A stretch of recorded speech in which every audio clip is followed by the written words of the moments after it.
Nous ne sommes pas contre les expatriés dans notre pays. Ils sont aussi nos partenaires privilégiés par rapport à la croissance de notre économie. Mais il y a un fait que nous avions constaté depuis un certain moment. Nous nous sommes rendus compte que tous les centres-villes sont en train d'être envahis par les expatriés. Ça veut dire quoi? Toutes les grandes maisons à ce jour, si vous voulez vérifier, ce sont des Chinois, ce sont des Indo-Pakistanais, ce sont des Libanais et j'en passe, qui sont en train de devenir propriétaires, et c'est là au risque des nationaux.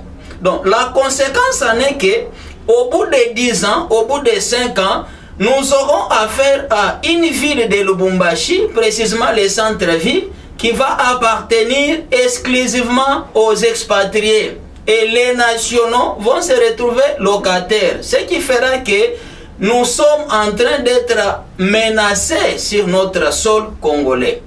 Alors, la genèse, je pense qu'il y a lieu de souligner la négligence et la légèreté que les autorités ont par rapport à la gestion. Vous proposez quoi, maître, maintenant? Je propose aussi que les nationaux soient privilégiés, que les gouvernements prennent quand même des mesures pour que les nationaux puissent se retrouver. Et c'est ce qui fait que lorsqu'un national, voulais-je dire, veut investir, il y a beaucoup de crocs en jambes.